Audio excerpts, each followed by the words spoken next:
నమస్కారం, నమస్తే. Welcome to our channel TG TV. వార్తా కథనాలపై విశ్లేషణ కార్యక్రమం మార్నింగ్ న్యూస్కు స్వాగతం. నేను మీ జర్నలిస్ట్ సత్య.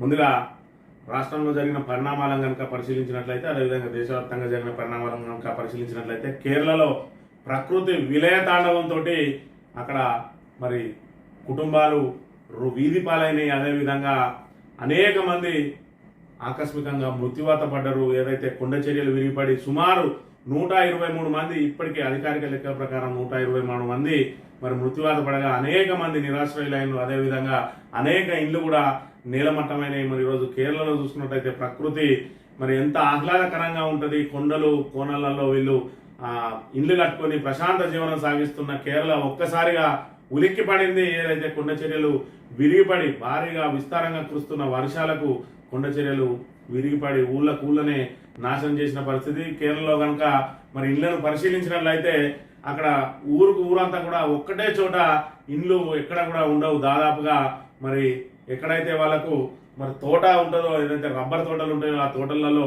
ఒక్కొక్కరు ఒక్కో చోట ఇల్లు కట్టుకుంటారు. ఆ పరిస్థితుల్లో కూడా ఊర్లు ధ్వంసమైనవి. అంటే మరి కొండ చర్యలు ఏ మేరకు విరిగిపడ్డాయి అనేది ఇక్కడ మనం అర్థం చేసుకోవచ్చు. అనేక మంది బురదలో కూరుకుపోయినారు. అదేవిధంగా ఏదైతే కూలిపోయిన నిర్మాణాలు శిథిలాలు ఉన్నాయో ఆ శిథిలాల కింద కూరుకుపోయినారు. ఇంకా అనేక మందికి సంబంధించిన జాడ తెలియాల్సింది. అదేవిధంగా అసంఘటిత కార్మికులు ఏదైతే తేయాకు, అదేవిధంగా కాఫీ తోటలలో పనిచేయడానికి మరి అస్సాం, బీహార్ లాంటి రాష్ట్రాల నుంచి వచ్చిన సుమారు 600 మంది మరి అసంఘటిత కూలీల ఆచూకీ కూడా తెలియడం లేదని చెప్పి వారిని పిలిపించినటువంటి యజమాని మరి ఇక్కడ ప్రభుత్వానికి తెలియజేసినట్టుగా తెలిసింది. ఏదేమైనా ప్రకృతి ప్రకోపంతో కేరళ ఒక్కసారిగా స్తంభించిపోయింది. మరి అక్కడ ఏదైతే ఆ మృతుల శరీరాలు మరి విచ్చలవిడిగా పడి ఉన్నాయి, ఏదైతే అక్కడ కొట్టుకుపోతా ఉన్నాయి, వాగులు వంకల్లో కొట్టుకుపోతా ఉన్నాయి, ఎక్కడికక్కడ అవయవాలు తెగిపడుతున్నాయి. హృదయ విదారక సంఘటనలు కేరళలో చోటు చేసుకున్నది. దేశం అంతా కూడా అక్కడ దిగ్భ్రాంతిగా గురైంది. మరి అక్కడ కేరళ ముఖ్యమంత్రితో పాటు అదేవిధంగా ప్రధానమంత్రి, వివిధ కేంద్ర మంత్రులు, వివిధ రాష్ట్రాల మంత్రులు కూడా దిగ్భ్రాంతిని వ్యక్తం చేసిన పరిస్థితిని మనం ఇక్కడ గమనించవచ్చు. తెలంగాణకు సంబంధించిన విషయానికి వస్తే బడ్జెట్ సమావేశాల సందర్భంగా నిన్న పౌర సరఫరాల శాఖపై జరిగిన మరి పద్దు చర్చ మీద నిన్న విపక్షాలు 1100 కోట్ల స్కామ్ జరిగిందని, ఆ స్కామ్ కి సంబంధించి ఆధారాలు ఉన్నాయని చెప్పి హౌస్ కమిటీ వేయాలని, దాని మీద విచారణ జరిపించాలని, స్పీకర్ వద్ద దానికి సంబంధించిన ఫైళ్లను పెట్టాలని చెప్పి కోరినప్పటికీ మరి దేనికి కూడా ప్రభుత్వం అంగీకరించకుండా తప్పించకపోయే ప్రయత్నమే చేసింది.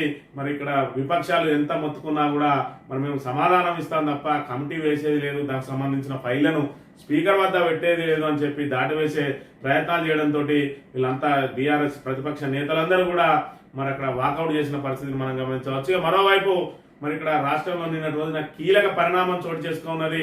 ఏదైతే బీఆర్ఎస్ ను వీడి కాంగ్రెస్ లో చేరినో ఎమ్మెల్యేలు, అందులో నుంచి గద్వాల ఎమ్మెల్యే నిన్న గర్వాపసి ఏదైతే మరి ఆపరేషన్ ఆకర్ష్ లో భాగంగా కాంగ్రెస్ లో జరిగిందో అక్కడ పరిస్థితి ఆశాజనకంగా లేదు. మరోవైపు ఇక్కడ ఏదైతే రేవంత్ రెడ్డి చెప్పిన విధంగా బీఆర్ఎస్ ఎల్పీ కాంగ్రెస్ లో విలీనమయ్యే ప్రసక్తే లేదని తెలిసి, అదేవిధంగా కాంగ్రెస్ లో తనకు జరుగుతున్న అవమానాలకు మరి ఇక్కడ నాకు ఏం గతిలేక చిన్న అని చెప్పి ఆయన గర్వాపసి తిరిగి బీఆర్ఎస్ లో చేరడానికి నిన్న రోజున కేటీఆర్ ను, అదేవిధంగా మాజీ మంత్రులను, ఎమ్మెల్యేలు అందరినీ కూడా కలిసి ఇక్కడ మరి బీఆర్ఎస్ ఎల్పీ కార్యాలయంలో వారితో కలిసి ఇది నా సొంత ఇల్లు లాంటిది, నేను ఇళ్ళనే కొనసాగుతా అని చెప్పి ప్రకటించిండు. అదేవిధంగా నిన్న రోజున అనుకోకుండా భద్రాచలం ఎమ్మెల్యే తెల్లం వెంకటరావు కూడా బీఆర్ఎస్ ఎల్పీ కార్యాలయానికి వచ్చి మరి బీఆర్ఎస్ ఎమ్మెల్యేలను కలిసిన పరిస్థితి. ఈ సందర్భంగా ఆయన కూడా చేరుతారని చెప్పి మరి ఆసక్తికర చర్చ జరిగినప్పటికీ కూడా మంత్రులు మరి ఆయనను భుజగించినట్టుగా తెలిసింది. దాంతో ఆయన యూటర్న్ తీసుకున్నట్టుగా మనం భావించవచ్చు. మరోవైపు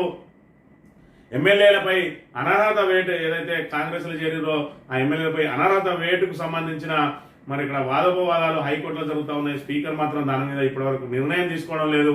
నిర్ణయం తీసుకోవడంలో ఎలాగో జాప్యం చేస్తాడు కాబట్టి వాళ్ళు కోర్టును ఆశ్రయించిండు. ఆ కోర్టు మరి నిన్నటి రోజున విచారణ జరిపి రేపటికి వాయిదా వేసింది. ఒకవేళ హైకోర్టులో ఏది తేలిన పక్షంలో సుప్రీంకోర్టుకు వెళ్ళడానికి సిద్ధంగా ఉన్న నేపథ్యంలో తమ పదవులకు మరి గండం తప్పదని చెప్పి మిగతా వాళ్ళలో కూడా మెజార్టీ ఎమ్మెల్యేలు మరి గర్వాపసి ప్రయత్నాల్లో ఉన్నారన్నట్టు కూడా తెలిసింది. మరోవైపు ఆగస్టు సంక్షోభం ఇక్కడ రేవంత్ రెడ్డిని వెన్నాడబోతా ఉన్నది. ఇప్పటికే గతంలో చూసుకున్నట్లయితే ఏదైతే ఎన్టీఆర్ అమెరికాకు వెళ్లిన సమయంలో నాదెళ్ల భాస్కర్ రావు వెన్నుపోటు వచ్చి ఆయనను మరి ఆగస్టులో గద్దదించిన విషయం మనకు తెలిసింది. ఆ తర్వాత చంద్రబాబు నాయుడు కూడా మరి ఆయన గద్దెదించిన సమయం ఆగస్టులోనే. మరి నేపథ్యంలో ఆగస్టు సంక్షోభం సీఎంల మెడకు ఉంటుందని చెప్పి గతంలో చంద్రబాబు నాయుడు సీఎంగా ఉన్నప్పుడు ప్రతి ఆగస్టులో కూడా ఆగస్టు నెలంతా కూడా మరి ఒక విచిత్రమైన సంఘటనలు చోటు చేసుకునేది. మరి భయభ్రాంతులకు గురయ్యేది చంద్రబాబు కూడా. తనకు కూడా ఆగస్టు సంక్షోభం ఎదురవుతుందా ఏమో అని.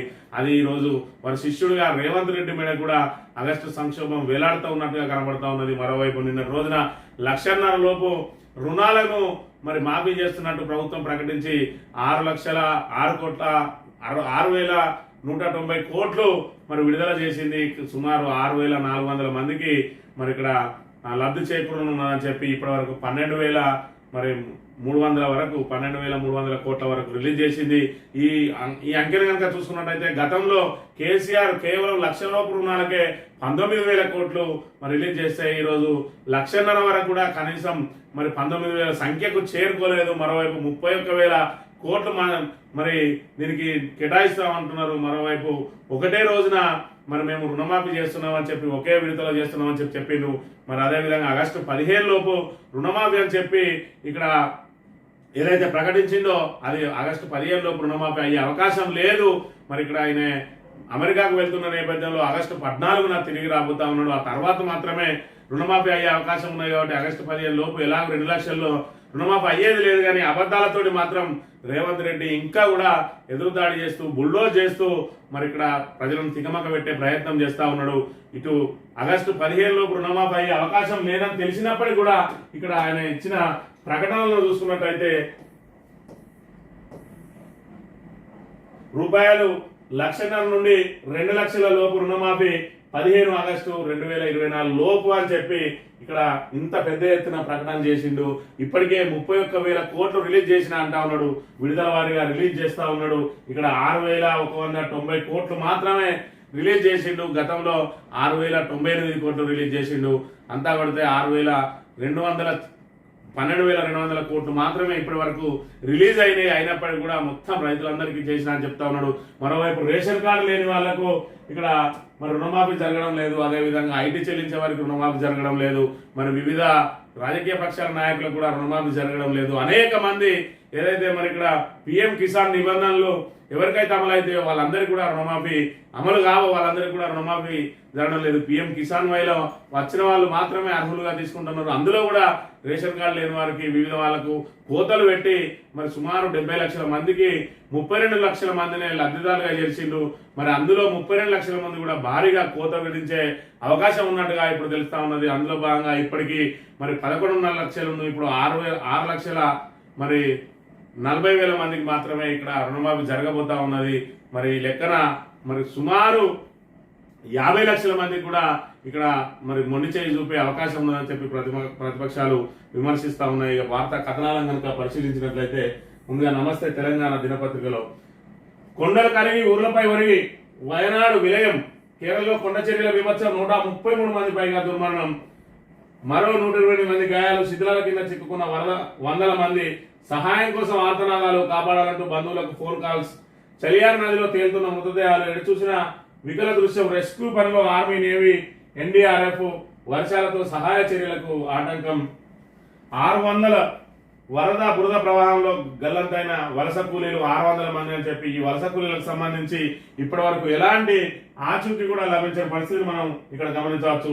దేవభూమి ఘోర విపత్తులో వణికిపోయింది. 2018 అంతా మర్చిపోకముందే మహా జల విలయం మరోసారి ముంచెత్తింది. వయనాడు జిల్లాలో కొండలు కరిగేంతగా కురిసిన కుండపోత వారకు బురద వరద కలిసి ఊర్లను ముంచెత్తింది. రాత్రి విడిచిపడ్డ కొండ చర్యలు ఉప్పెనలా ముంచుకొచ్చిన వరదతో 3 గ్రామాలు తుడిచిపెట్టుకుపోయాయి. వలయంలో 133 మందికి పైగా మృత్యువాత పడగా 600 మంది వరకు గల్లంతయ్యారు. శిథిలాల కింద చిక్కుకున్న వారి కోసం రెస్క్యూ బృందాలు శ్రమిస్తున్నాయని చెప్పి ఇక్కడ కనీ విని ఎరగని జల విపత్తు జరిగింది. 57 సెంటీమీటర్లు అంటే 570 మిల్లీమీటర్ల మరి వాన కురిసింది. దాంతో కొండ చర్యలన్నీ కూడా మరి కరిగిపోయి రాళ్ళన్నీ కూడా మరి ఇళ్ల మీదకి వచ్చిన దృశ్యాలను మనం ఇక్కడ ప్రధానంగా గమనించవచ్చు. ప్రకృతి విలయ తాండవంతో ఇక్కడ సుమారు మరి 123 మంది అని చెప్పి అధికారికంగా వచ్చింది, 133 మంది అని చెప్పి ఇక్కడ నమస్తే తెలంగాణ రాసింది. ఇక్కడ ఏదైతే శిథిలాల కింద ఉన్న మరి వాళ్ళని రక్షించడానికి మరి వాటన్నిటిని కూడా తొలగిస్తూ సహాయక బృందాలు మరి ఎక్కడికక్కడ ప్రయత్నాలు చేస్తున్న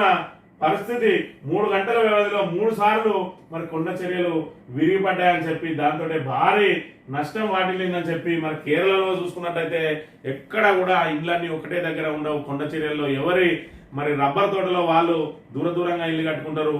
మరి అదంతా కలిపి ఒక ఊరిగా తీసుకున్నట్టయితే అలాంటి 3 ఊర్లు కొట్టుకపోయినాయి అంటే మరి బీభత్సం ఎంత పెద్ద మేర జరిగి ఉంటుంది అనేది మనం ఇక్కడ గమనించవచ్చు. మరి అక్కడొక ఇల్లు ఉండడం మూలంగానే మరి భారీ నష్టం తప్పినట్టుగా కూడా మనం గమనించవచ్చు. లేదంటే మరి 3 ఊర్లు అంటే ఇంకా అనేక పెద్ద ఎత్తున ప్రాణ నష్టాలు జరిగేది. మన తెలంగాణలో ఉన్నట్టు కనుక ఇల్లు ఉన్నట్టయితే వేలాది మంది మరి ఇక్కడ వరద బీభత్సానికి బలయ్యే అవకాశం ఉండేది. మరి కేరళ లాంటి ప్రాంతంలో 3 ఊళ్ళు కొట్టుకపోయినాయి అంటే అది ఆ కొండ చర్యలు ఏ మేరకు విరిగిపడ్డాయి అనేది కూడా మనం ప్రధానంగా గమనించవచ్చు. నిన్న రోజున భారత షూటర్ ఏదైతే మను భాకర్ భారతదేశానికి తొలి కాంస్య పథకాన్ని అందించింది. ఏదైతే మరి ఇక్కడ ప్యారిస్ ఒలింపిక్స్ లో తిరిగి మరి ఇక్కడ ఏదైతే మిక్స్డ్ డబుల్స్ లో మరో పథకం సాధించి ఇక్కడ భారత కీర్తి పతాకాన్ని మరి ఎగరవేసింది. వరుసగా ఒకే ఒలింపిక్స్ లో 2 పథకాలు సాధించిన మొదటి భారతీయ మహిళగా రికార్డు సృష్టించింది, భారతీయురాలుగా రికార్డు సృష్టించింది. అదేవిధంగా మరి ఏదైతే గతంలో మరి మనకు ఒక పథకం రావడమే మహా గొప్ప అనుకున్న తరుణంలో మను భాకర్ ఏకంగా ఒక్కతే 2 పథకాలు సాధించడం భారతదేశాన్ని గర్వించదగ్గ విషయంగా మనం ఇక్కడ ప్రధానంగా గమనించవచ్చు. నిన్నటి అసెంబ్లీ సమావేశాలకు సంబంధించి మరి ఇక్కడ గమనించినట్టయితే ధాన్యం స్కామ్ 1100 కోట్లు కొనుగోలులో భారీ కుంభకోణం సభా సంఘం వేయాలని బీఆర్ఎస్ పట్టు ససేమిరా అన్న సర్కార్ రికార్డులు సభాపతి ముందు ఉంచేందుకు వెల్లోకి తీసుకొచ్చిన ఎమ్మెల్యేలు స్పీకర్ పడే ముందు బైఠాయింపు విచారణకు తిరస్కరించిన ప్రభుత్వం సభ నుంచి బీఆర్ఎస్ సభ్యుల వాకౌట్ ధాన్యం టెండర్లలో పారదర్శక పాతదేశాలు సర్కార్ తీరుపై కేటీఆర్ ఫైర్ అని చెప్పి మరి ఇక్కడ ధాన్యం స్కామ్ లో 1100 కోట్లు అని చెప్పి గతంలో అనేక మరి దీనికి సంబంధించిన వార్తలు మనం ప్రధానంగా గమనించిన పేపర్లలో పెద్ద ఎత్తున జరిగినాయి. ఏదైతే మరి టెండర్లు వేసిండ్రో మరి ఆ టెండర్లు వేసిన బిడ్డర్లు మరి అక్కడ ధాన్యాన్ని కొనుగోలు చేయకుండా ధాన్యాన్ని అక్కడ నుంచి లిఫ్ట్ చేయకుండా కేవలం మిల్లర్ల దగ్గర నుంచి మరి 200 నుంచి 300 వరకు అదనంగా వాళ్ళ దగ్గర నుంచి వసూలు చేస్తూ సుమారు 800 కోట్లు మరి వాళ్ళు కూడగట్టుకున్నారని, అదేవిధంగా సన్న బియ్యం టెండర్లో భాగంగా మరో 300 కోట్లు అదనంగా మరి ఇక్కడ రేట్ ఎక్కువ పెంచి మరి టెండర్లు పిలిచిరని ఏకంగా 1100 కోట్లు మరి ఇక్కడ పౌర సరఫరా శాఖలో స్కామ్ జరిగిందని దానికి సంబంధించిన ఆధారాలు ఉన్నాయని విచారణకు ఆదేశించాలని ప్రభుత్వాన్ని కోరితే ప్రభుత్వం ససేమిరా అన్నది ఫైళ్లు స్పీకర్ దగ్గర ఉంచాలని కోరినప్పటికీ కూడా ప్రభుత్వం నిరాకరించడంతో మరి ఇక్కడ బీఆర్ఎస్ అంతా కూడా నిన్నటి రోజున వాకౌట్ చేసిరు. దానికి సంబంధించి మరి ఇక్కడ శాసనసభలో సివిల్ సప్లై శాఖకు సంబంధించిన పద్ధతులపై జరిగిన చర్చలో ప్రభుత్వం అనుసరిస్తున్న తీరుపై కేటీఆర్ మండిపడ్డారు. ప్రజలకు సన్నబియ్యం ఇస్తే ప్రభుత్వాన్ని అభినందిస్తున్నామని, కొత్త రేషన్ కార్డుల జారీని స్వాగతిస్తామని చెప్పారు. కొత్త సభ్యులు 57 మంది ఉన్నారని, ఏ సభలో అయినా ప్రజాస్వామ్య పద్ధతిలో ప్రతిపక్షం చెప్పడానికి అవకాశం కల్పించాలి, దానికి ప్రభుత్వం ఏకీభవించవచ్చు, విభేదించవచ్చు అని పేర్కొన్నారు. సభలో డిస్కషన్ డిబేట్ డీసెంట్ గా జరగాలని సూచించారు. బీఆర్ఎస్ హయాంలో 6,47,000 కొత్త రేషన్ కార్డులు ఇచ్చామని చెప్తుంటే ఒక్క రేషన్ కార్డు కూడా ఇవ్వలేదని ఎలా అంటారని నిలదీశారు. రేషన్ కార్డుల పంపిణీ సందర్భంగా నల్గొండలో గొడవలు కూడా జరిగిన విషయాన్ని గుర్తు చేశారు. మేనిఫెస్టోలో దొడ్డుబడ్డకు 500 బోనస్ ఇస్తామని చెప్పడంపై బీఆర్ఎస్ సభ్యుడు గంగుల కమలాకర్ ప్రశ్నించడాన్ని బుల్డోజర్ చేసి ఆయన ప్రశ్నకు సమాధానం ఇవ్వకుండా దాటేసే ప్రయత్నం చేసి జరిగిన పౌర సరఫరాల శాఖలో ప్రభుత్వం మరి ఏదైతే ప్రతిపక్షాలను బుల్డోజ్ చేసి తప్పించుకోవడానికి ప్రయత్నం చేసింది తప్ప మరి ఇక్కడ ప్రతిపక్షాలను ధీటుగా ఎదుర్కోలేకపోయింది పౌర సరఫరాల శాఖ. మరి 1100 కోట్లకు సంబంధించి సరైన సమాధానం చెప్పలేకపోయింది. మరి ఇక్కడ దాడ వేసే ధోరణితోటి మరి తప్పించుకో చూసింది తప్ప ఇందులో మరి వాళ్ళకు సరైన స్పష్టతను ఇవ్వలేదు. ఇక్కడ తెలంగాణ ప్రజలందరికీ కూడా మరి దీంతో స్పష్టమైంది. అందులో 1100 కోట్ల మరి ఇక్కడ ఏదైతే మరి స్కామ్ జరిగిందో ఆ స్కామ్ మరి స్పష్టంగా తేలిపోయింది అని చెప్పి నిన్నటి రోజున బీఆర్ఎస్ నాయకులు చెప్పిన పరిస్థితిని మనం ఇక్కడ గమనించవచ్చు. 24 గంటల్లో 3 రేపులు రాజధాని సమీపంలో నిర్భయ తరహా ఘటన. కదులుతున్న బస్సులో మహిళపై అఘాయిత్యం, చంటిబిడ్డతో నిద్రిస్తుండగా డ్రైవర్ లైంగిక దాడి. వనస్థలిపురంలో సాఫ్ట్వేర్ ఉద్యోగిపై గ్యాంగ్ రేపు. నల్గొండ జిల్లాలో దివ్యాంగురాలిపై దారుణం అని చెప్పి ఇక్కడ మరి ఇప్పటికే శాంతి భద్రతల మీద 2 రోజుల పాటు చర్చలు జరిగింది. నిన్న రోజున సబితా ఇంద్రారెడ్డి గారు మరి ఇక్కడ ఏదైతే మహిళల భద్రత విషయంలో ఆవేదన వ్యక్తం చేసిండు. ఈ రకంగా రాజధాని నగరం నడిబొడ్డున మరి అనేక మరి సంఘటనలు జరుగుతున్నా కూడా మరి ఇక్కడ పోలీసులు మరి ఇక్కడ దీని మీద దృష్టి పెట్టకుండా కేవలం ప్రతిపక్ష నాయకులను అణచివేయడానికే ప్రయత్నం చేస్తున్నారు తప్ప మహిళలకు అదేవిధంగా ప్రజలకు మరి ఇక్కడ రక్షణ కల్పించడానికి వాళ్ళు పూనుకోవడం లేదు. మరి ఇక్కడ నిర్లక్ష్యం వహిస్తా ఉన్నారు. దానికి సరిపడా మరి హోమ్ మినిస్టర్ కూడా లేకపోవడం ఇక్కడ పెద్ద లోటుగా పరిణమించింది అని చెప్తున్న నేపథ్యంలో తిరిగి 24 గంటల్లో ఒక్క రోజులోనే 3 అత్యాచారాలు జరగడం మరి ఇక్కడ విస్మయానికి గురి చేస్తున్న పరిస్థితి. దీనికి సంబంధించి రాష్ట్రంలో మహిళలకు భద్రత ఏది, దారుణాలపై సర్కారు స్పందించాలని చెప్పి నిన్న హరీష్ రావు కూడా మరి ఇక్కడ పత్రికాముఖంగా నిలదీసిన అంశాన్ని కూడా మనం ఇక్కడ ప్రధానంగా గమనించవచ్చు. ఇక 2 లక్షల రుణమాఫీకి సంబంధించి ఆగస్టు చివరికల్లా 2 లక్షల మాఫీ, వచ్చే నెలలో రైతులందరికీ రుణమాఫీ, రెండో విడతలో 6,40,000 మందికి మాఫీ, రైతుల ఖాతాల్లో 6,199 కోట్లు జమ, 12 రోజుల్లో 12,000 కోట్లు మాఫీ చేశాం, అన్నదాతల సంతోషం చూస్తుంటే నా జన్మ ధన్యమైంది అంటున్నాడు సీఎం రేవంత్ రెడ్డి. త్వరలో పంటల బీమా అమలు చేస్తా ఉంటున్నాడు బట్టి విక్రమార్క. మరి ఆగస్టు చివరికల్లా 2 లక్షల మాఫీ అంటాడు.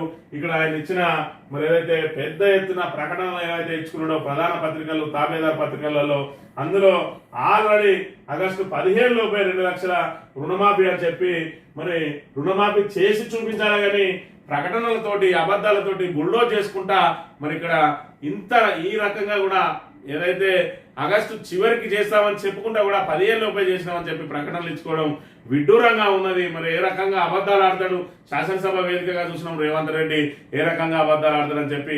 ఏదైతే వ్యవసాయ మరి కనెక్షన్లు మినహాయించి మిగతా కనెక్షన్లకు స్మార్ట్ మీటర్లు బిగించుకోవాలని చెప్పి చేసిన ఒప్పందాన్ని మరి అన్ని మీటర్లకు మరి స్మార్ట్ మీటర్లు అని చెప్పి అన్ని కనెక్షన్లకు స్మార్ట్ మీటర్లు అని చెప్పి ఆయన తప్పుడు చదివి మరి అక్కడ ఏదైతే వ్యాఖ్యాన్ని మరి పదాలను మింగి అర్థాన్ని మార్చేసిన రేవంత్ రెడ్డి మరి దేన్నైనా మింగుతాడు అన్నదానికి నిదర్శనం ఇక్కడ.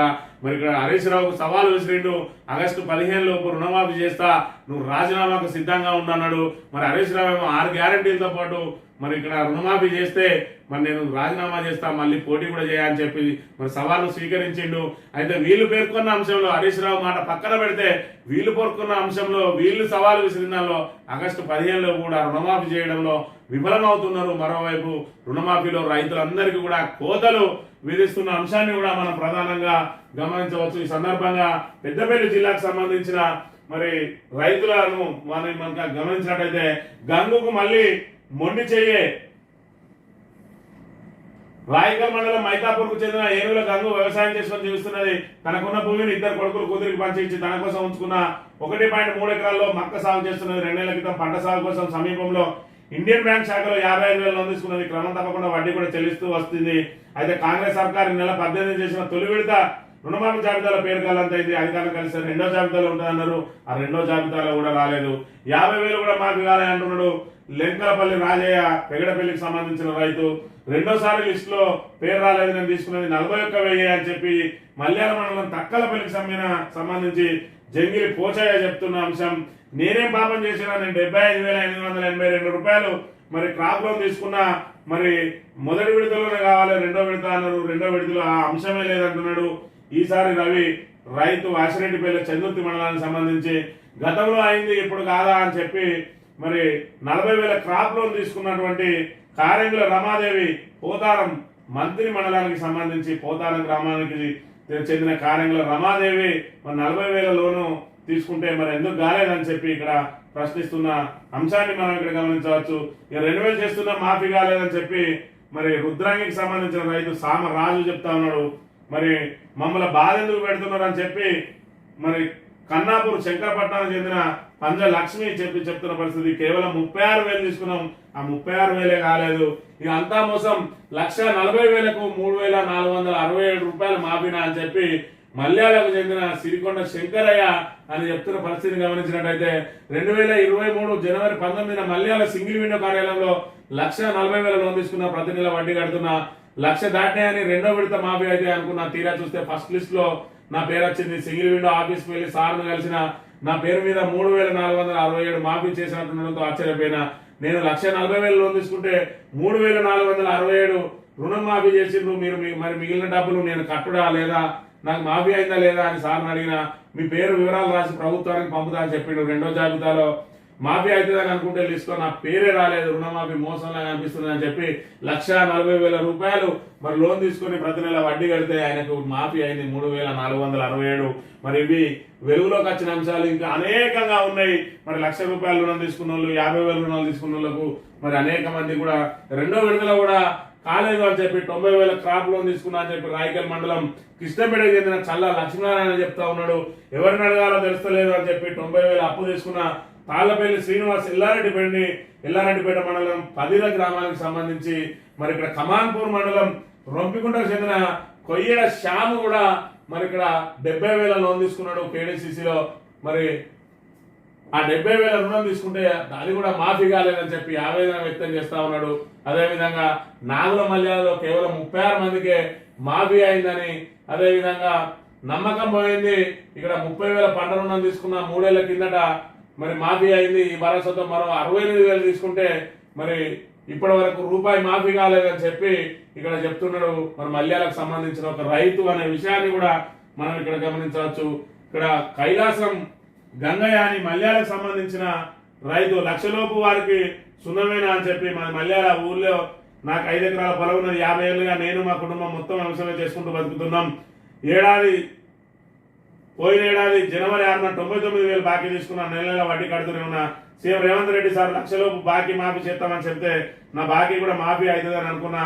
మొదటి లిస్టు నా పేరుంది కానీ 3,000 మాఫీ చేసిందని చెప్పి ఇక్కడ 3,467 మాఫీ అయితే ఇక్కడ 3,000 మాఫీ అయిన పరిస్థితిని మనం ఇక్కడ ప్రధానంగా గమనించవచ్చు. ఇది రుణమాఫీ లీలలు ఈ రకంగా జరుగుతూ ఉన్నాయనే అంశాన్ని కూడా మనం ఇక్కడ గమనించవచ్చు. ఇక మరో అంశాన్ని కనుక చూసుకున్నట్టయితే బీఆర్ఎస్ లోనే బండ్ల త్వరలోనే కేసీఆర్ కలుస్తా కృష్ణమోహన్ రెడ్డి తన మనసు బీఆర్ఎస్ లోనే ఉన్నదని వ్యాఖ్య. కేటీఆర్ ముఖ్య నేతలతో గద్వాల ఎమ్మెల్యే భేటీ అని చెప్పి మరి బండ్ల కృష్ణమోహన్ రెడ్డి ఏదైతే ఉన్నాడో నిన్నటి రోజున మరి ఇక్కడ బీఆర్ఎస్ ఎల్పీ కార్యాలయానికి వచ్చి ఇక్కడ మరి కేటీఆర్ తోటి సమావేశమై నేను మరి ఇక్కడ బీఆర్ఎస్ లోనే కొనసాగుతా, నేను కాంగ్రెస్ లో నెగలలేను, మరి అక్కడ పరిస్థితులు బాగాలేవు అని చెప్పిన పరిస్థితి మరి ఏదైతే తాను మరి తొందరపడి నిర్ణయం తీసుకున్నా దాన్ని వెనక్కి తీసుకుంటున్నా అని చెప్పి నా మనసంతా బీఆర్ఎస్ లోనే ఉన్నదని చెప్పి ఇక్కడ బండ్ల కృష్ణమోహన్ రెడ్డి మరి వస్తే వెంటనే తెల్లం వెంకటరావు కూడా వచ్చి ఎల్పీ కార్యాలయంలో మరి వీళ్ళని కలవడం, ఆ తర్వాత వెంటనే మంత్రులందరూ కూడా ఆయనను బుజ్జగించడం, ఆ తర్వాత ఆయన యూటర్న్ తీసుకోవడం జరిగింది. ఏది ఏమైనా మరి ఇక్కడ బీఆర్ఎస్ ఎల్పీ కాంగ్రెస్ లో విలీనం చేస్తా అని చెప్పి మరి ప్రగల్భాలు పలికిన రేవంత్ రెడ్డికి మరి ఇక్కడ ఎదురు దెబ్బ తగిలినట్టుగా మనం ఇక్కడ భావించవచ్చు. ఒకవైపు ఆగస్టు సంక్షోభం ఆయన మెడకు వేలాడుతుందని చెప్పి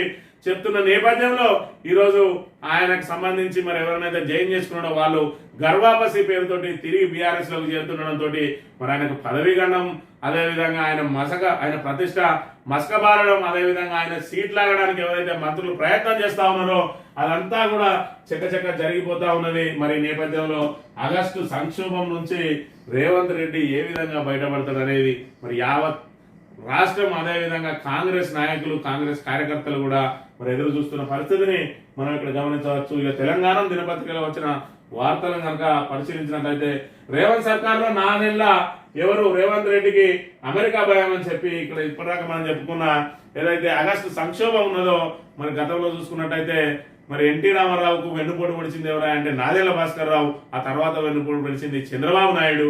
ఈ రోజు రేవంత్ రెడ్డికి మరి స్థానంలో ఎవరు నాదెళ్ల భాస్కర్ రావు కాబోతా ఉన్నారు, ఈయన సీటుకు ఎవరు ఎసరు పెట్టబోతా ఉన్నారు అని చెప్పి తెలంగాణ దినపత్రిక మరి ప్రధానంగా ప్రచురించింది. మరోవైపు గతంలో నుంచే మరి గత 2 నెలల నుంచి 3 నెలల నుంచి కూడా ఆగస్టు సంక్షోభం ఎదుర్కోబోతా ఉన్నాడు రేవంత్ రెడ్డి అని చెప్పిన నేపథ్యంలో అనుకోకుండా ఆయన ఆగస్టులోనే అమెరికా పర్యటన చేయడం మరి ఏదైతే ఉన్నదో ఇక్కడ మరి ఊహాగానాలకు మరి బలం చేకూరుస్తా ఉంది. మరి ఈ పరిణామాలు అనూహ్య పరిణామాలు చోటు చేసుకుంటా ఉన్నాయి. ఏదైతే ఆగస్టు సంక్షోభమే ఉంటుంది రేవంత్ రెడ్డికి అని చెప్తున్న నేపథ్యంలో సేమ్ ఎన్టీఆర్ లాగా ఆయన అమెరికా పర్యటన వెళ్ళడం, అది ఆగస్టులోనే వెళ్ళడం మరి ఇక్కడ యాదృచ్ఛికంగా జరుగుతున్నప్పటికీ మరి ఆగస్టు సంక్షోభం ఆయన మెడకు తప్పకపోవచ్చు అని చెప్పి కూడా రాష్ట్ర వ్యాప్తంగా వివిధ మేధావులు చర్చించుకుంటున్న అంశాన్ని కూడా మనం గమనించవచ్చు. ఇక మూసీకి 150,000 కోట్ల, మూసీలో 100% సీవరేజ్ ట్రీట్మెంట్ చేశాం, కొత్తగా చేయడానికి ఏం లేదు. 16,000 కోట్లతో డిజైన్స్ ప్రిపేర్ చేశాం, 150,000 కోట్లు ఎందుకు? ప్రతి రూపాయి ప్రజల సొమ్ము ఫార్మాసిటీని పక్కన పెట్టారు. 12,000 ఎకరాలను రైతులకు ఇచ్చేస్తారా అసెంబ్లీలో నిలదీసిన కేటీఆర్.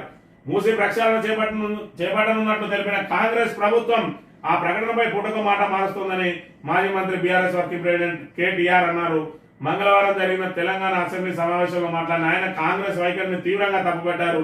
ఇప్పటికే 3,866 కోట్లతో మూసీలో 100% సీవరేజ్ ట్రీట్మెంట్ చేశామని గుర్తు చేశారు. ఇప్పుడు కాంగ్రెస్ నాయకులు కొత్తగా చేయడానికి ఏం మిగిలి లేదని అన్నారు. గతంలో బీఆర్ఎస్ అధికారంలో ఉండగా సివరేజ్ ట్రీట్మెంట్ పూర్తి చేసిన తర్వాత 16,000 కోట్ల అంచనాలతో మొత్తం డిజైన్స్ కూడా తయారు చేసి ఫైనల్ చేశామని ఇప్పుడేమో కాంగ్రెస్ అధికారంలోకి వచ్చిన తర్వాత ఒక్కొక్కరు ఒక్కో మాట చెప్తున్నారని చెప్పి మరి 16,000 కోట్లతోటి ఇప్పటికే మరి 3,000 కోట్లతోటి సివరేజ్ పూర్తి చేసినాం.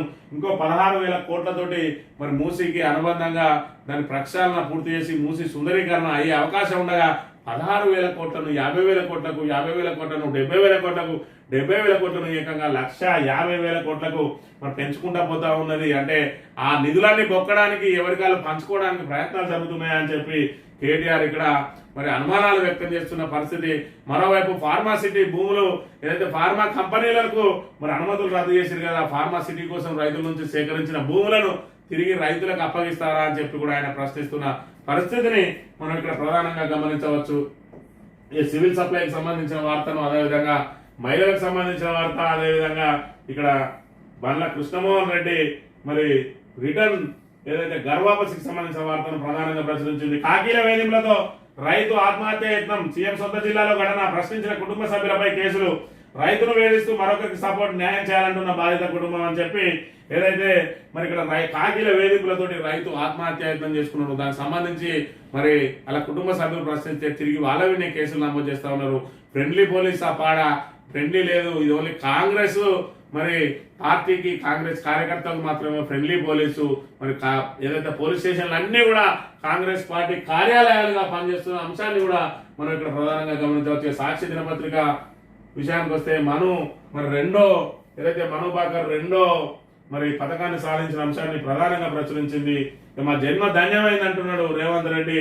ఏదైతే మరి ఇక్కడ కేసీఆర్ మొదట ఏదైతే మరి 1,00,000 రుణాలకే 19,000 కోట్లు విడుదల చేస్తే 1,50,000 వరకు కూడా 12,000 కోట్లతోటే సరిపెట్టిండు. మరి దీన్ని కనుక మనం ప్రధానంగా గమనించినట్టయితే ఏదైతే మరి 70 లక్షల మంది రైతులుంటే దాన్ని 32 లక్షలకు ఆ సంఖ్యను తీసుకొచ్చిండు. 40,000 కోట్లు ముందవసరం అన్నాడు, 31,000 కోట్లు సరిపోతున్నాయి అన్నాడు. బడ్జెట్ లో 26,000 కోట్లు పెట్టిండు. ఇప్పుడు తీసుకొచ్చి 12,000 కోట్లు ఇచ్చిండు. ఇంకా 2 లక్షల లోపు మరో 5-6,000 కోట్లతోటే సరిపెట్టే అవకాశం ఉన్నది. ఎందుకంటే మొదటి విడత 6,000 కోట్లు, రెండో విడత 6,000 కోట్లు, మూడో విడత కూడా 6,000 కోట్లు, 7,000 కోట్లు ఇస్తే అంతా కలిపి గదే 19,000 కోట్లకు వస్తుంది. అంటే కేసీఆర్ 1,00,000 లోపు రుణాలు మరి ఏదైతే మాఫీ చేసిన 19,000 కోట్లు అయినాయి. మరి ఇక్కడ రేవంత్ రెడ్డి 2 లక్షల లోపు రుణాలు మాఫీ చేసిన మరి ఇక్కడ 19,000 కోట్లనే సర్దుబాటు చేసే ప్రయత్నాలు జరుగుతూ ఉన్నాయి అనడానికి ఇక్కడ రెండో విడతనే మనం ఇక్కడ ప్రధానంగా గమనించవచ్చు. ఎందుకంటే ఇందాక చూసుకున్నాం మరి 1,00,000 రూపాయల రుణం, 1,50,000 రుణం కూడా 3,000, 3,500 మాఫీ అవుతున్న పరిస్థితి. ఇక్కడ ఏం జరుగుతున్నదంటే నిధులు అంతే ఉంటున్నాయి, మరి మాఫీ సంఖ్య పెరుగుతా ఉన్నది, లబ్ధిదారుల సంఖ్య తగ్గుతా ఉన్నది. మరి మాఫీ 1,00,000 రూపాయలు ఉన్న రోజు 19,000 కోట్లు ఉంటే 2 లక్షలు ఉన్న రోజు కూడా అదే సుమారు 19 కాస్త అటు ఇటుగా ఉంటా ఉన్నది. కానీ లబ్ధిదారుల సంఖ్యలో మాత్రం భారీగా కోత పడతా ఉన్నది. అదే రైతు భరోసాను కూడా చూసుకున్నట్టయితే రైతు బంధుకు మరి ఇక్కడ 7,500 నిధులు, 7,500 కోట్లు అంటే 15,000 కోట్లు 2 విడతలకు కలిపి 15,000 కోట్లు మరి ఉన్నాయి. అదే విధంగా 10,000 ఇచ్చినప్పుడు 15,000 కోట్లు సరిపోతే వీళ్ళు 15,000 ఇచ్చినప్పుడు కూడా అదే 15,000ను బడ్జెట్ లో కేటాయించిండ్రు. అంటే ఇక్కడ చేసే సాయం పెరుగుతా ఉన్నది, మరి లబ్ధిదారుల సంఖ్య తగ్గుతా ఉన్నది అనేది మరి ఇక్కడ మనకు ప్రధానంగా కనబడతా ఉన్నది. ఎక్కడికక్కడ కోతలు విధిస్తా ఉన్నది. అదేవిధంగా ఆఖరికి పెన్షనర్లలో కూడా కోత విధించడానికి ప్రయత్నాలు చేస్తా ఉన్నారు. పెన్షన్ల కోసం ఇప్పుడు 2,000 ఇస్తే ఎంతైతే బడ్జెట్ సరిపోతుందో అంతనే బడ్జెట్ ని కేటాయించి మరి దాన్ని 4,000కు పెంచి పెన్షన్లలో లబ్ధిదారులను కోత విధించడానికి అనేక లొసుగులు వెతుకుతా ఉన్నది ఇక్కడ కాంగ్రెస్ ప్రభుత్వం అనే అంశాన్ని మనం ఇక్కడ ప్రధానంగా గమనించవచ్చు.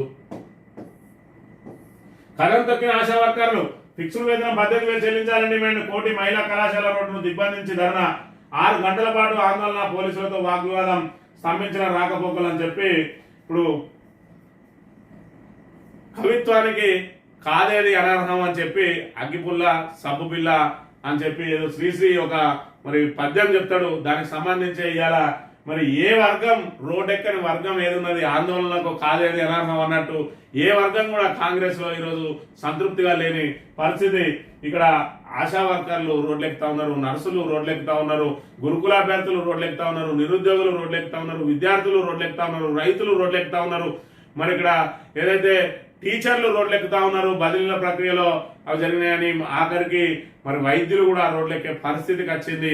మరి ఇన్ని రకాలుగా ఏ ఒక్క వర్గాన్ని కూడా సంతృప్తి పరచకుండా మరి రేవంత్ రెడ్డి ప్రభుత్వం ఏం చేస్తున్నదనే అంశాన్ని మరి ఇక్కడ రాష్ట్ర వ్యాప్తంగా ప్రజలందరూ కూడా గమనిస్తా ఉన్నారు. ఈ ఆంధ్రజ్యోతి దినపత్రిక విషయానికి వస్తే ఏదైతే మను సాధించిన పథకానికి సంబంధించి, అదేవిధంగా కేరళ మృत्यు విలయానికి సంబంధించి ప్రధానంగా ప్రచురించింది.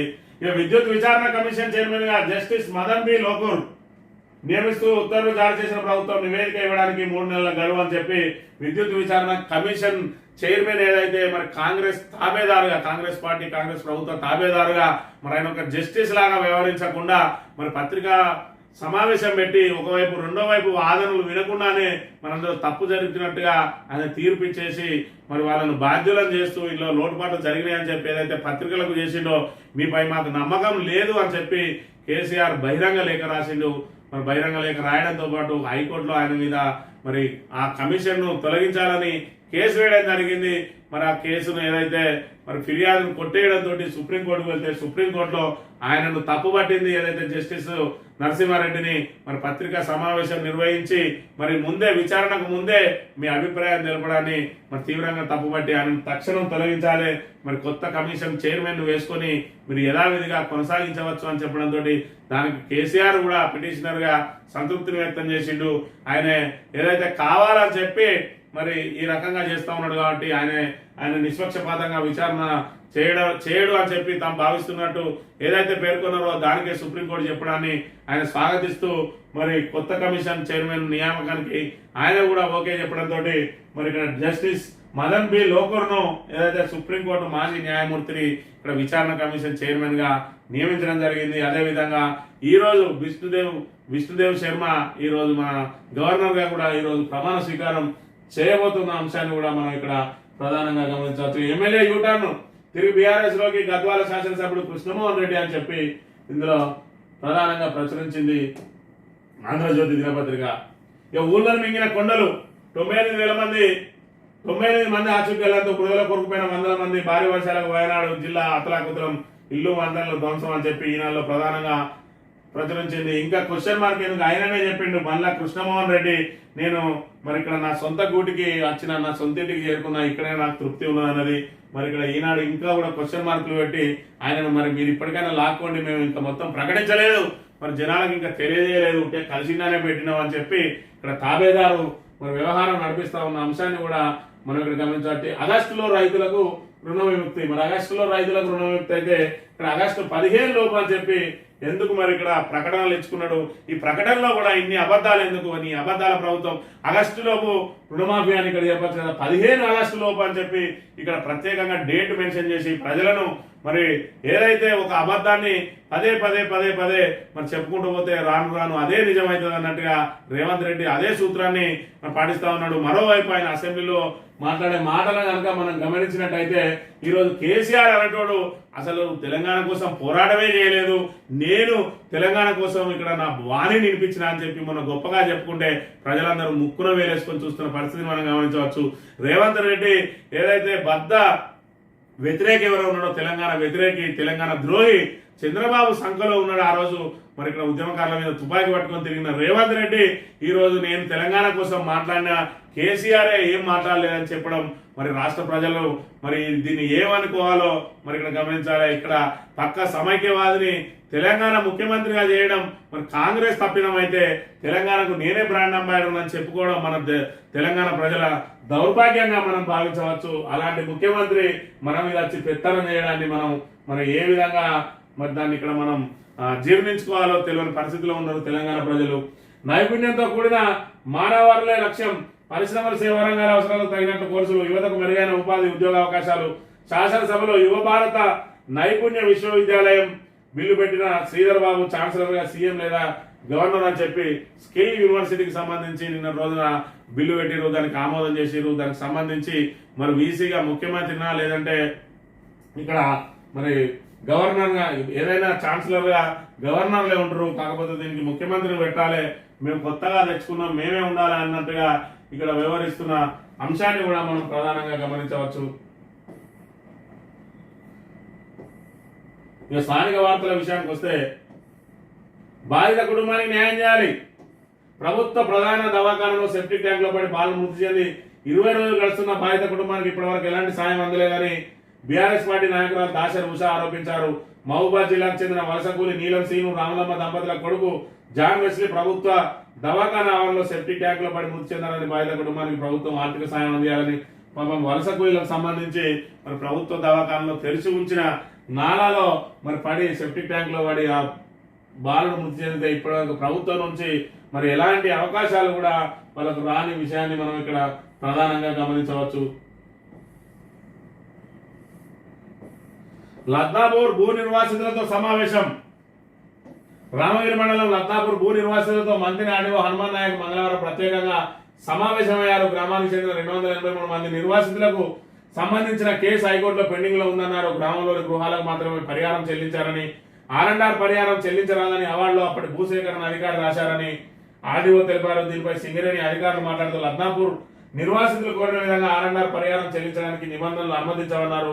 ఎక్స్గ్రేషియాకు ఒప్పుకొని చెల్లింపులకు అనుమతిస్తే ఉన్నతాధికారులకు తెలియజేస్తామన్నారు. ఈ కార్యక్రమంలో SO GM Raghupathi, ASO Lakshminarayana, junior estate Shyamala, Ladnapur గ్రామ కమిటీ సభ్యులు వనం రామచంద్రరావు ఇతర సభ్యులు పాల్గొన్నారని చెప్పి లద్నాపూర్ కు సంబంధించి 283 మంది స్థానికులకు మరి R&R రావాల్సి ఉన్నది. ఆ R&R కు సంబంధించి మరి గత కొన్ని రోజులుగా కొన్ని నెలలుగా వాళ్ళు పోరాటం చేస్తా ఉన్నారు. ఈ లద్నాపూర్ ఏదైతే ఈ గ్రామము మరి అప్పుడు సింగరేణి సేకరించిందో నష్టపరిహారం చెల్లించే సమయంలో అప్పుడు కాంగ్రెస్ ప్రభుత్వం ఉన్నది.